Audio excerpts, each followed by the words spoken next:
Welcome to part 3 on vegan deficiencies and how they destroy human body. Today we're discussing the most controversial subject of all, which is cholesterol. And I also lumped vitamin D here because some aspects associated with metabolism of cholesterol will be directly related and translatable to the vitamin D absorption and metabolism.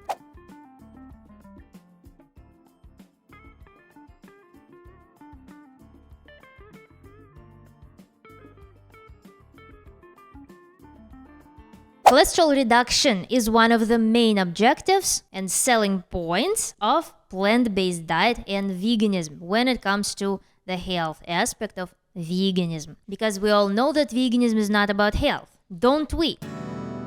Unfortunately, and I think it's a huge shame for the scientific community to have spent I don't know how much money and several decades demonizing cholesterol and fixating on the research around lowering cholesterol at all costs. I just cannot comprehend how it could be possible because there are so many papers, there are myriads of papers related to cholesterol lowering, statins, and all this like pharmaceutical madness. Whereas in reality, as I mentioned in my previous video on why I became a raw vegan, this is literally the problems that people usually append to cholesterol. They're literally associated to the overall ill system of nutrition that leads to having abnormalities with cholesterol metabolism, to having atherosclerosis. And in fact, as I found out, following a vegan diet creates conditions, the perfect conditions for having the problems with cholesterol. So let's begin.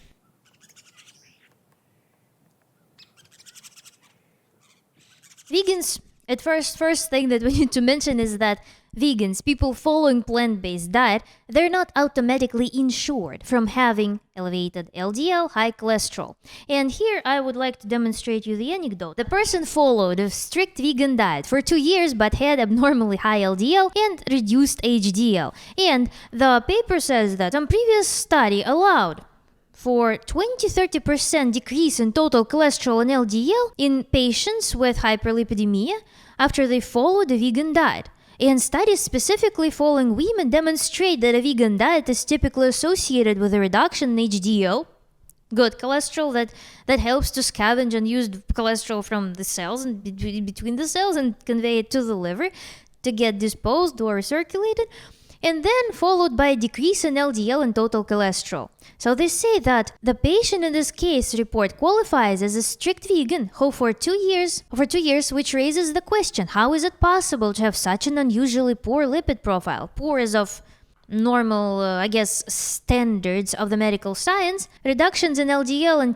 total cholesterol should develop within weeks of vegan dieting. Our patient has, after 2 years, not yet encountered such improvements, which is also a question whether they were expecting some improvements or if it's just normal functioning of the body of the patient. So this is the anecdote that shows us that vegan diet does not automatically, in all cases, ensure that you'll have low LDL. In fact, there are very funny videos of happy, healthy vegan, some other people having either abnormally high triglycerides or high LDL, and they were like, oh my god, what happened? I'm a vegan, la la la.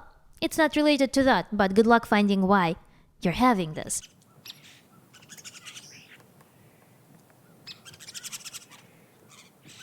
This study that we just looked at, it also references the trend that vegan diet does typically lower total cholesterol and the LDL, HDL. With that in mind, having too low cholesterol is also a thing, and it also associated with certain comorbidities and health issues.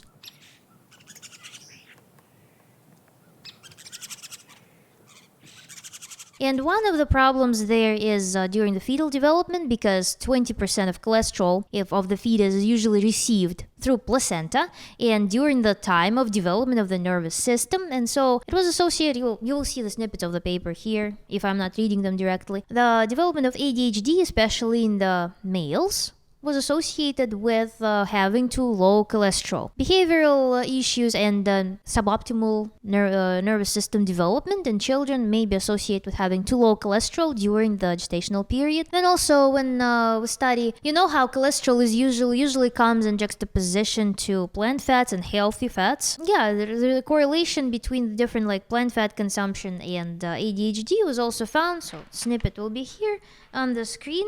Basically, they studied the membranes of the cells and found out that having high linoleic acid in the cell membranes was associated with higher incidence of ADHD. Then another read we should do here: despite the known link between low cholesterol levels and increased aggressive behavior, little information is available regarding changes in cholesterol metabolism in patients suffering from ADHD. An integral component of the plasma membrane, cholesterol is required for the formation of synaptosomal membranes in brain cells whose integrity may be important for preventing neurodevelopmental disorders such as ADHD. All links, again, you can find those papers. Sci-Hub is always at your disposal.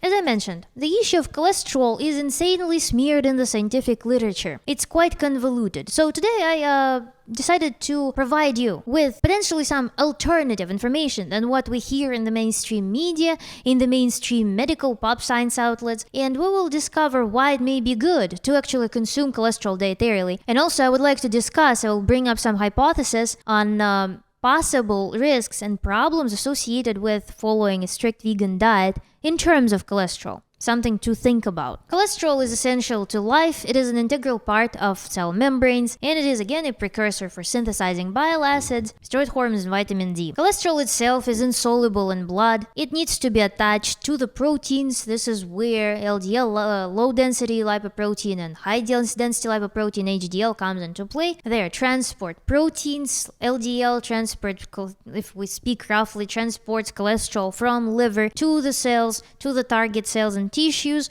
HDL scavenges unused cholesterol from the cells and tissues and brings it back to the liver. In the liver, cholesterol may be broken down, bile acids, and then excreted. Atherosclerotic deposits in the blood vessels are usually composed of the oxidized LDL, fatty acids, and some calcium as well. Cholesterol attached to LDL is primarily that when oxidized, mixed with fatty acids and calcium, builds up atherosclerotic deposits in the blood cells with disrupted endothelium or endothelial cell membranes. HDL, on the other hand, may aid in retarding or reducing the atherosclerotic buildup. The most important roles of cholesterol include repair and building of the new tissues, so it participates in regeneration of the body, and also synthesis of hormones. So if your body is producing more cholesterol, it is obvious, at least to me, that your body needs it for whatever purpose. Having too low cholesterol for your physiology,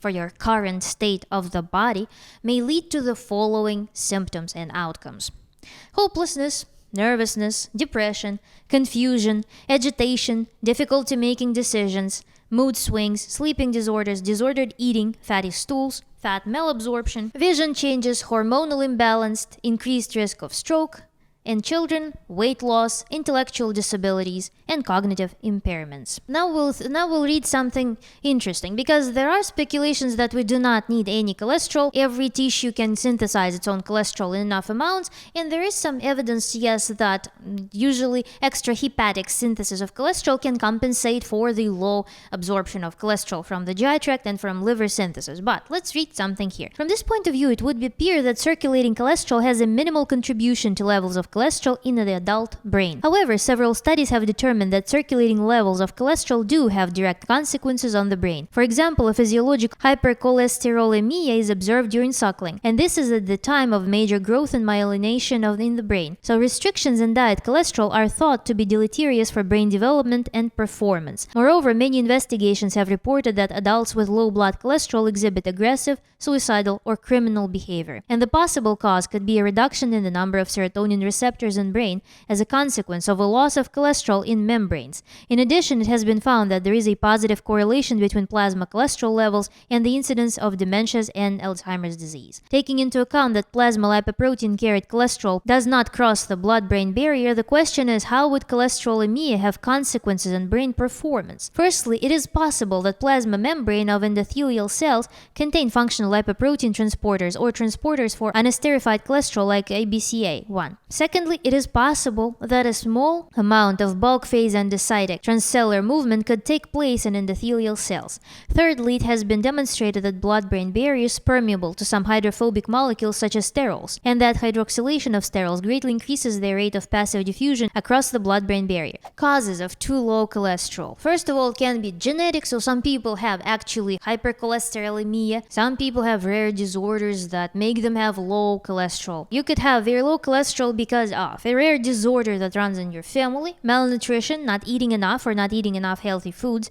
malabsorption, your body doesn't absorb fat, anemia, low red blood cell count, thyroid issues, liver disease, as well as some types of infections like hepatitis C, so something that affects the liver, which makes it, unable to produce enough cholesterol, severe illness or injury, and cancer. Now let's read something else. In multivariable analysis, low LDL cholesterol was associated with cynicism and hostility, but only in the subgroup of white subjects currently taking lipid-lowering medications. Low LDL cholesterol versus non-low was associated with greater aggression scores, but only among participants currently taking psychiatric medications. They can think about the people taking statins, which inhibit the synthesis of cholesterol, not absorption. So this may not have direct relationship with the vegans, but reading to the comments from vegan trolls makes me really consider that this may have something to do with vegan behavior.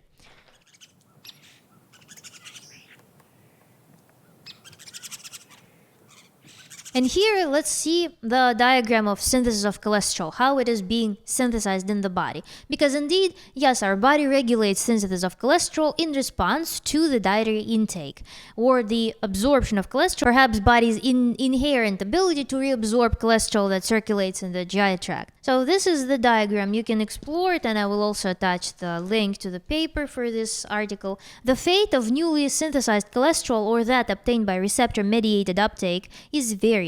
Cholesterol may be catabolized to end products, bile acids, steroid hormones. It may be excreted directly in the bile. It may be stored as cholesterol esters or used in the biosynthesis of new membranes and dividing cells. The primary routes of cholesterol elimination are excretion in the feces as neutral or acidic sterols, the desquamation of the hair and skin, and the conversion of cholesterol to steroid hormones account for smaller proportions of cholesterol elimination. Our body, in fact, can raise cholesterol and throw off HDL-LDL balance in response to the intoxication with alcohol or nicotine, smoking, in response to hypo or hyperthyroidism, as well as protein deficiency and some chronic diseases commonly associated with insulin resistance and metabolic syndrome. People are different. Depending on your background, depending on the state of your body, you will have different relationships with certain nutrients. We have polymorphisms that are determined by our history of our ethnos, our genetics. So let's read something curious here. The rate of cholesterol absorption is important. Indeed, the fractional absorption rate varies individually from 20 to 80%. A healthy subject consuming 300 milligrams of cholesterol per day and absorbing 80% absorbs 240 milligrams of cholesterol per day. A healthy subject consuming 100 milligrams while absorbing 20% absorbs only 20 milligrams. The difference in absorptive load of dietary cholesterol between the two subjects is 220 milligrams per day, or 12-fold. The fractional absorption rate affects not only dietary cholesterol but also biliary cholesterol. Thus, a high fractional absorption rate may lead to elevated serum total cholesterol and LDL cholesterol concentrations. So it is an important thing why I read it here. You will understand really soon, because people can be classified as poor synthesizers and good absorbers of cholesterol, as well as good synthesizers and poor absorbers. And depending on these two outcomes, plus multiplied by their in general predisposition to regulating cholesterol in their own unique way, you can have a whole multitude of different scenarios that may not always fall into this plant-based picture of the world, basically, in terms of cholesterol.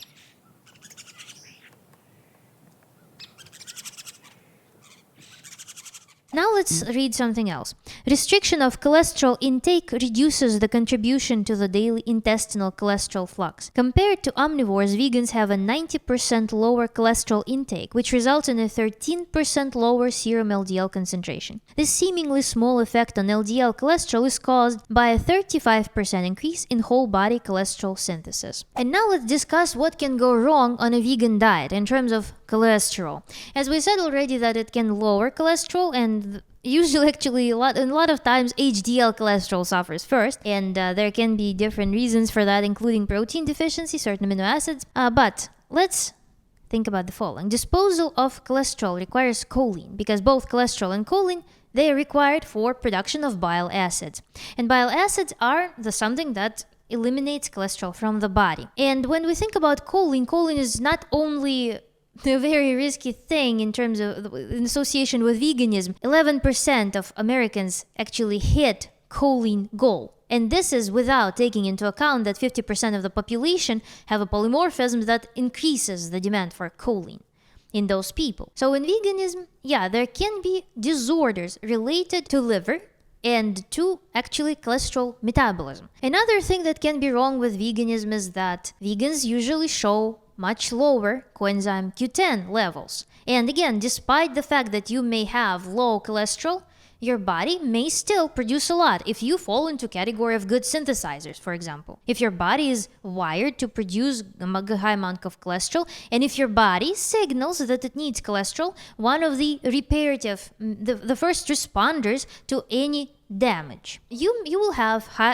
very low coenzyme Q10. Coenzyme Q10 protects LDL from oxidation, and oxidized LDL is something that becomes dangerous, potentially dangerous, for your blood vessels. So vegans tend to have lower LDL in most cases, but not in all of them. So you need to be on top of this issue, but also low coenzyme Q10. Actually, the production of coenzyme Q10 and cholesterol, they come from the same mevalonate pathway. So they're linked together. Oxidation of LDL and its conversion into a harmful, damaging substance happens primarily due to sugar and trans fats consumption. So everything deep fried will be dangerous. Something like margarine will be incredibly dangerous, as well as largely due to consumption of plant fats high in omega-6, which is actually take all vegan dairy except for flax milk will be high in omega-6. Some person shared with me a brand of milk that literally to compensate for absence of fats, because it's milk that's produced of bacterially synthesized whey, they literally just dumped a bunch of sunflower oil to it, making the ratio of omega-6 to omega-3 40:1.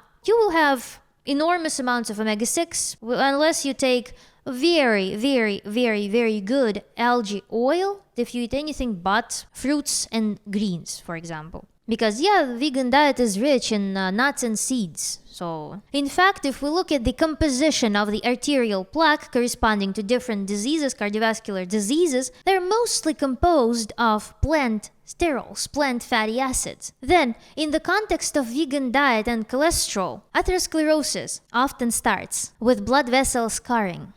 And the main reason for it is elevated homocysteine. And we discussed it in the video part number 1. Should you have deficiency in B12, methionine, or choline, or combination of any of those, or all of them, which is highly likely on a vegan diet, you will likely have elevated homocysteine. This is literally the trigger, this is literally the main reason for atherosclerosis to begin, because this initiates scarring of the blood vessels that causes your body to demand cholesterol to repair that scarring, and then it starts precipitating if you don't introduce any dietary interventions to reverse this condition, help your body heal. If you persistently consume junk food, if you persistently do not supply yourself with normal nutrition, adequate levels of protein, if you keep perpetuating this problem, then your body will keep ramping up its demands for cholesterol building up the arterial plaque, because your blood vessels will be nowhere near optimal due to, again, disruption of cell membranes. And choline and cholesterol both, they're required for healthy cell membranes. So think about this aspect. I'm telling this to every vegan, do homocysteine test. And if we look at the literature, it was shown that supplementation with sulfur-containing amino acids was effective in reducing plasma homocysteine, reducing the likelihood of atherosclerotic damage. Hyperhomocysteinemia is considered to be one of the leading fundamental causes of atherosclerosis. Higher concentrations of linoleic acid may increase the risk of oxidative modification of lipoproteins. The oxidative modification of LDL in particular is understood to be a pathway to atherosclerosis. Another possibility is that linoleic acid was a marker for the intake of other factors in food that increase the risk of CAD. A further alternative is that the observed associations for linoleic acid do not relate to intake but to factors that influence the metabolism of fatty acids in vivo. The results from this study, however, provides insufficient evidence to support any proposed mechanisms. And now let's read something that's called by benefits of high cholesterol levels for all-cause mortality, biochemical basis. Cholesterol guidelines for the prevention of atherosclerotic diseases used to emphasize the lower the better hypothesis, setting the upper limits of plasma cholesterol for the treatment. However, many lines of evidence were against this hypothesis, and we published cholesterol guidelines for longevity 2010, emphasizing that high cholesterol levels is a predictor of longevity. The latest guideline from the US, ACC guideline, abandoned the lower the better hypothesis, but introduced a new marker, 10-year atherosclerotic cardiovascular disease risk score, apparently trying to increase the number of patients to be treated with statins. However, biochemical mechanisms underlying statins' adverse effects have been revealed, leading to the conclusion that statins' applicability should be extremely restricted. Moreover, it was emphasized that lipid nutrition for the prevention of atherosclerotic diseases should be changed. That is, dietary cholesterol and saturated fats are protective for stroke and safe for coronary heart disease, but excessive intake of linoleic acid, omega-6, in the absence of competing amounts of omega-3 fatty acids is the risk factor for cancer, atherosclerotic diseases, and all-cause mortality among general populations over 40-50 years of age. Another piece of literature. Atherosclerosis is the leading cause of death in North America. It is characterized by thickening of the coronary artery wall by the formation of plaques, resulting in reduced blood flow. Plaque rupture and the consequent thrombosis may lead to sudden blockage of arteries and causing stroke and heart attack. The mechanism for the production of atherosclerosis by homocysteine has been investigated. When human hepatomas cells were incubated with 4 millimoles of homocysteine, enhancements in the production of cholesterol and secretion of apolipoprotein B100 were observed. The stimulatory effect on cholesterol synthesis was mediated via the enhancement of HMG-CoA reductase, which catalyzes the rate-limiting step in cholesterol biosynthesis. Cholesterol appears to play an important role in the regulation of ApoB100 secretion by hepatocytes. It is plausible that the increase in ApoB secretion was caused by the elevated cholesterol level induced by homocysteine.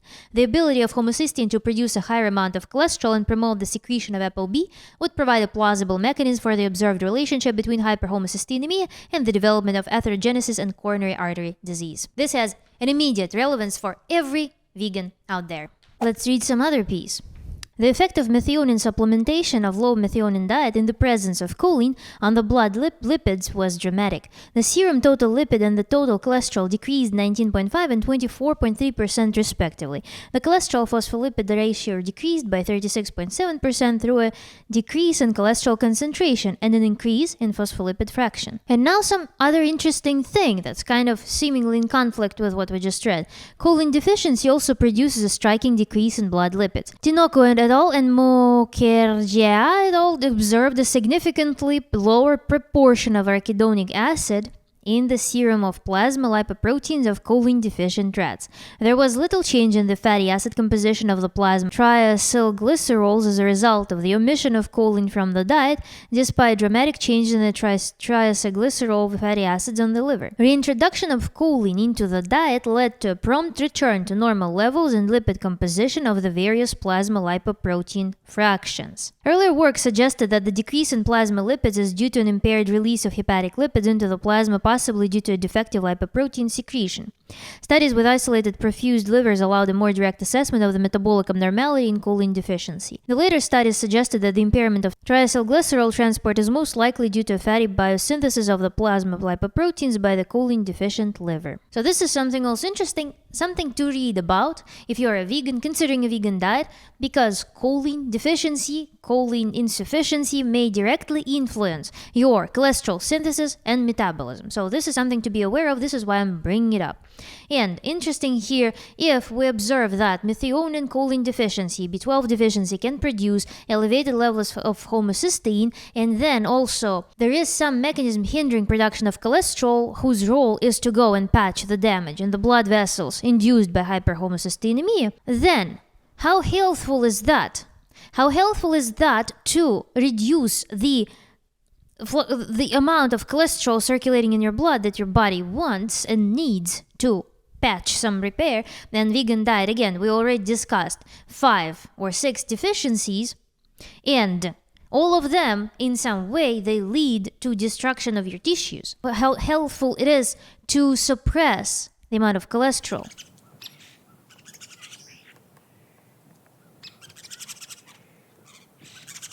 There's another facet to it, and we'll discuss it now. So I wanted to analyze how vegan diet can throw off cholesterol metabolism and also why it may be dangerous. For that, I would like you to pay attention to the diagram of cholesterol intake, absorption, synthesis, and disposal, and analyze the partial contribution of fluxes. So here I would like to read the extraction from the paper. Daily biliary cholesterol flux is twice the dietary flux. Absorption varies from 20% to 80%, but the mean value is 50% fractional absorption rate. The amount is distributed as the majority will be taken up by the liver. The rest enters extrahepatic tissues, including macrophages. The exact contribution of hepatic cholesterol synthesis to whole body synthesis in humans is not known. Generally, in scholarly literature, 50% contribution is assumed without references. It must be realized that larger inter-individual variations exist in dietary cholesterol intake, biliary secretion, fractional absorption rate, and bile acid synthesis. This paper further discusses the significance of each flux and also talks about the bacterial metabolism of cholesterol. You can read further, we won't take time in this video, so the reference again, just see. So if we now keep this diagram in front of us, intestinal absorption and reabsorption of cholesterol can be inhibited by plant fiber and importantly by plant sterols. And this is what makes plant-based diet so effective in down-regulating cholesterol, circulating cholesterol. However, in some people, it will be fair to say in some people it is effective. While statins reduce cholesterol by hindering its synthesis, dietary interventions such as vegan diet, plant-based diet, they suppress cholesterol absorption through the intestine mainly. Plant sterols are preferentially taken up by the micelles that carry cholesterol from across the aqueous membranes, because micelles, you know, they're composed of polar molecules. One end is lipophilic, one end is hydrophilic, so they usually used to create the mixtures of fats and liquids, basically. And with that regard, such things as seed oils, vegetable oils, they're absorbed more readily than cholesterol. Let's read now. We conclude that an interruption of the enterohepatic circulation of cholesterol causes a release of feedback inhibition of cholesterol synthesis, since the excretion of bile acids is not affected by plant sterol feeding. Therefore, it is clear that in men the amount of cholesterol absorbed is an important factor regulating the amount of cholesterol synthesized each day. Even when the diet is cholesterol-free, endogenous cholesterol is reabsorbed in amounts sufficient to limit substantially the synthetic process, and the incorporation of cholesterol into the diet appears to produce little, if any, additional effect upon total body synthesis of cholesterol. However, when reabsorption of cholesterol is diminished by plant sterol feeding, feedback inhibition of cholesterol synthesis is released, and the daily production of cholesterol is increased significantly. And seemingly in the context of modern days obsession with decreasing cholesterol at all cost, it is kind of a great idea in some short-sighted fashion, so to speak, especially if a person has polymorphism that makes them a poor synthesizer and good absorber. But given an array of likely vegan nutritional deficiencies that we discussed in part 1 and 2, this whole situation with cholesterol, and forcing your body to produce some immense amount of cholesterol, to me sounds kind of unreasonable and kind of dangerous even. So we deal with two scenarios. Scenario number 1, reduced cholesterol absorption results in reduced hepatic pool of cholesterol, which stimulates hepatic synthesis of cholesterol, increases LDL receptor activity, and stimulates cholesterol uptake. So this is what we deal with on plant-based/vegan diet. Scenario 2. Enhanced cholesterol absorption in turn enhances hepatic pool of cholesterol, which reduces hepatic cholesterol synthesis, enhances biliary acid synthesis and secretion, enhances very low density lipoprotein secretion, and enhances LDL formation. Your body naturally wants to keep its total cholesterol levels in balance between different lipoproteins at a certain level corresponding to your current state of the body, to your current homeostasis, to your current, basically, whatever problems you may have. So it tries to maintain certain level of cholesterol by adjusting synthesis and absorption rate, as well as removal of cholesterol and activation of receptors of LDL. If you are a good synthesizer and a poor absorber of cholesterol, and if you supply actually enough precursors for cholesterol synthesis with your diet, which are sugars, fats, and proteins, then you will likely have a normal amount of cholesterol or even high cholesterol. And if you have protein deficiency, choline deficiency, you may even run into the issue of having elevated LDL, elevated triglycerides, elevated total cholesterol. But if you are a poor synthesizer and a good absorber, and you're constantly inhibiting reabsorption of cholesterol, then you may set yourself up for having low cholesterol eventually. Now, my hypothesis.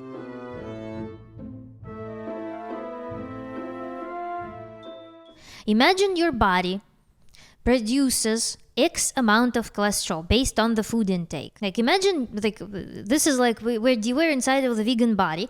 Your body produces X amount of cholesterol through synthesis. Because the food intake is 0, so X is the total amount of cholesterol that your body has. It produced X amount of cholesterol, it circulated in the body. A multiplied by X is scavenged by the HDL and returned to the liver to break down into the bile acid and to be injected into the intestine with the newly synthesized cholesterol to be partially reabsorbed at a predefined ideal absorption rate of B multiplied by A multiplied by X. So B is a new coefficient of absorption. But you supply a lot of foliage and oils with your diet. So that flushes out a large fraction of cholesterol and in addition occupies the transport molecules, preventing more cholesterol from absorption. So instead of getting B multiplied by A multiplied by X, governed by your pre-designed absorption rate from the intestine, you're getting C multiplied by B multiplied by A multiplied by X. Coefficients A, B, and C are anywhere from 0 to 1. This sends feedback to your liver and other cells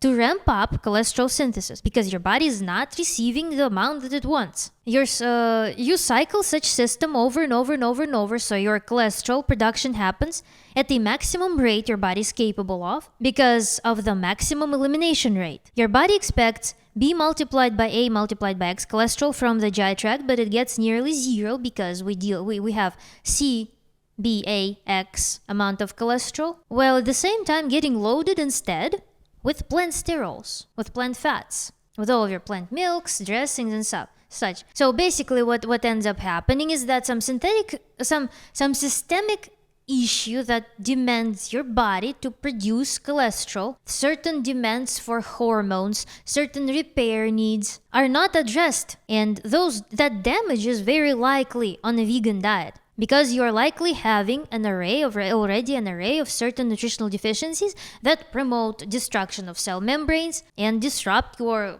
regenerative processes. Plus, normal vegan diet, right? I receive a ton of comments, go on a normal vegan diet. Okay, normal vegan diet consists of plant seed oils. It consists of fake meats, dairy replacements, certain shakes, some like functional drinks, and whatever mystery powders that a lot of people drink, and certain pre-designed synthetic meal replacements that are nowhere close to a normal biochemical makeup of any normal food. edible food. Most people also indulge in margarine, whatever. The vegan diet is horrendous. Again, the normal vegan diet is horrendous for the body. Plus also, a lot of people are dumping a bunch of sugars, they're dumping down a bunch of advanced glycation end products with their diet that also contributes to damage. So all of that crap causes accumulation of those fatty acids in the damaged blood vessels and formation of the arterial plaque. And plus, also again, all of that junk gets preferentially absorbed by your body. Given that it is incredibly hard to keep omega-3 and omega-6 balanced on a vegan diet, unless, again, you have oil press in your apartment and you can make freshly squeezed flax oil every morning for yourself, you're likely unbalanced in terms of omega-6 and omega-3 if you are on an adequate calorie intake, and if you are on normal vegan diet, and linoleic acid that prevails in most vegan foods, the fact that there is cholesterol deficiency is the only thing that on the one hand prevents speed of light development of plaque. On the other hand, since there is this disproportion of harmful substances and absolute lack of cholesterol, likely, that is actually a healthful substance that is designed by your body to produce healing and recovery and repair. With that in mind, this idea kind of makes me uncomfortable about vegan diets. Moreover, removal of unused cholesterol may be also complicated because HDL typically decreases on a vegan diet, and it is something that's very sensitive to protein intake and proper amino acid balance, because HDL requires all essential amino acids to be present in perfect proportions. And now in terms of cardiovascular health, it doesn't matter if you have very high LDL or low LDL, if your blood vessels are damaged by all of those deficiencies, by all of those imbalances, you are going to have a bunch of oxidized fats and precipitation in your blood vessels. But again, unlike cholesterol, those fats, they have nothing to do with repair of your blood vessels. They will further promote oxidation of LDL, however much is getting impinged on those. And form plaque. Let's read something else. In oldest old, aged 85 and older, serum total cholesterol levels are inversely associated with all-cause mortality. This study suggested that total cholesterol should be maintained to acceptable levels, over 3.4 millimoles per liter, in oldest old to achieve longevity. And in general, this is one paper that was published in 2024. There are many more articles nowadays that are emerging, and there is a whole website by Uffe Ravnskov that talk about the benefits of high LDL, benefits of high total cholesterol in general. They talk about the vital role of cholesterol in our body. I want to encourage you to actually check them out. And here I put the summary of composition of arterial plaque corresponding to different diseases. I'm not going to read the numbers. You can take a screenshot or check the reference itself. And something else I wanted to read. Short-term mortality following ischemic stroke is higher in older participants with low total cholesterol levels, independent of a large number of factors. Low total cholesterol levels might be useful in identifying frail or older participants at high risk of stroke, short-term mortality. With vegan diet, when you already have a whole array of deficiencies that cause your body to not function normally, to not regenerate properly, to not form normal cells, we all see that fragility in vegans unless they eat steroids, unless they eat synthetic hormones. We see that it's very obvious thing should you see enough of vegans in front of you. But in terms of hormonal disorders, long-term, makes total sense, because when you are operating in a fashion that you do not allow even the cholesterol that you synthesize yourself to be reabsorbed in your intestinal tract, when you make the synthesis of cholesterol a very inefficient process because you constantly disrupt the normal circulation of cholesterol in your body, you are going to operate on the bottom limit of cholesterol. Like you are squeezing your body to produce it more and more and more and more. Should any pathology come into play, this process can go out of alignment. Should you also hope that you will be having enough cholesterol for all bodily functions when you are already destroyed by other deficiencies that we discussed in part 1 and 2, I think it's a pretty naive idea to think that your hormones, the steroid hormones will be operating properly, will be synthesized in proper amounts, especially in women, because our hormonal system is a little bit more sensitive, more demanding for resources. In conclusion, I would after I've done all this research, to me, it all appears to be that cholesterol lowering through plant-based or vegan diet due to removal of cholesterol with fiber and replacement of cholesterol with plant fats appears to be rather pathological. I don't think that it's a healthful move, and it becomes quite dangerous in combination with complementary deficiencies, causing destruction of the body, hormonal issues, and of course mental disorders that are so apparent in almost every vegan comment, every vegan video on the internet and in real life. Because again, you are literally by sweeping out an essential nutrient, whether from the diet or produced by your body. Again, on a vegan diet, you are relying on this production and reabsorption. You are sweeping it out over and over, preventing your body from performing its biological function necessary for your current physiological status. If your body is producing something and regulates its operation in a way that it expects a certain amount of it, but you are constantly disrupting this process, you are sabotaging your body's natural healing and restoration. This is how it appears to me. Write down in the comments if you disagree with me.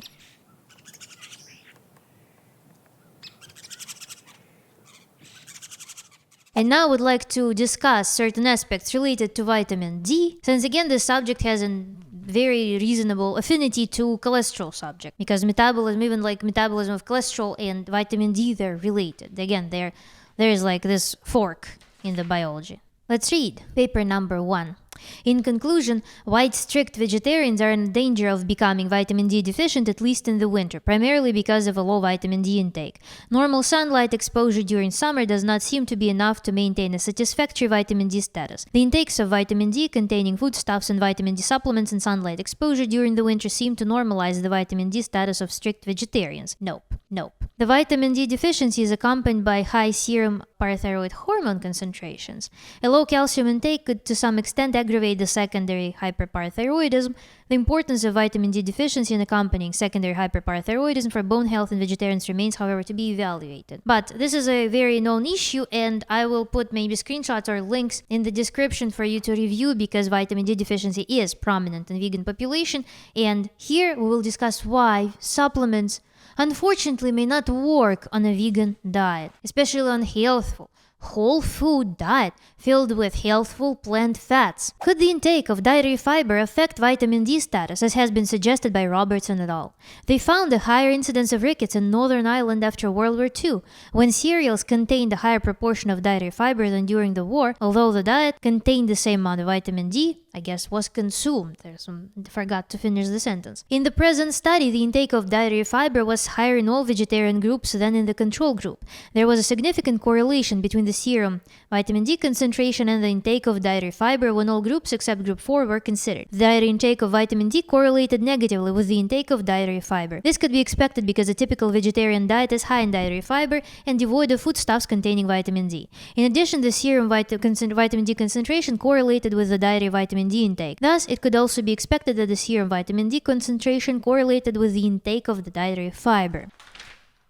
The results of the present study reveal that when vitamin supplements are used or sunlight exposure has been increased during the previous months, vitamin D status is normalized in vegetarians. High prevalence of rickets has been found in children on macrobiotic diets. Daniel et al. Reported low vitamin D concentration in macrobiotic children but did not study dietary vitamin D intake. However, they found that a low calcium intake and a high fiber intake could be the factors that negatively influence bone development. And good luck assimilating any vitamin D supplements on high fiber diet. And now we'll talk about why not all fats are made equal. Because when I was researching vegan diet and vitamin D supplementation, all I heard was that vitamin D should be consumed with fats. Nobody talked that vitamin D should be consumed with cholesterol. Moreover, all natural sources of vitamin D, they come with cholesterol from food. So interaction with micronutrients. Vitamin E and K follow common pathway used in vitamin D uptake, so they may impose competitions for vitamin D absorption in the intestine. How much vitamin K1 do we consume on a vegan diet?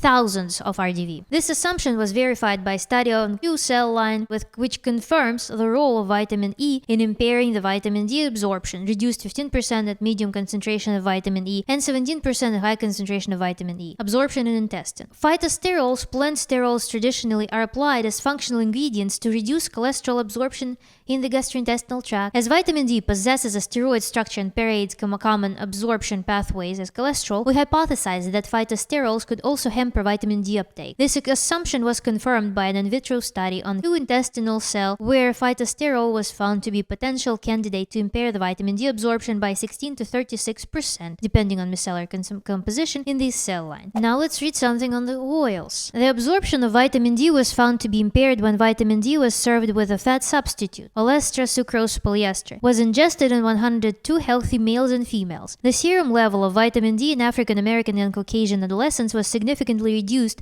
after 1 month supplementation of 400 international units vitamin D with orlistat, 120 milligrams 3 times a day. Furthermore, the cholesterol derivatives from plant origin used as reduce the cholesterol absorption may affect the bioavailability of vitamin D. This assumption was confirmed by various studies. The decrease in vitamin D level both in serum as well as in liver was registered in rats when they assigned a stenol ester for 13 weeks. Even these results were reproduced for various phytosterols in mice and in vitro and found that phytocholesterols do hinder the micellis formation and its diffusion in enterocytes, thus reducing the bioavailability. Though some recent findings of clinical trials have disowned this hypothesis by negating the effect of phytosterol on bioavailability of vitamin D, but these conclusions could be refuted as the evaluation was made on the basis of the serum level of vitamin D, which could be altered by endogenous vitamin D synthesis depending on the several factors, such as sun exposure and season. Furthermore, this hypothesis was again supported by results of two clinical trials in which the serum level of vitamin D was observed significantly different in subjects who assigned plant sterol ester enriched spread. Although these fats-reducing agents limit the fat absorption, hence hammer the absorption of vitamin D, but the exact amount of lipid needed for maximal absorption of vitamin D has not been optimized. Another paper. Moreover, recent in vivo experiments and in vitro studies demonstrated that vitamin D absorption is not exclusively a simple diffusion process,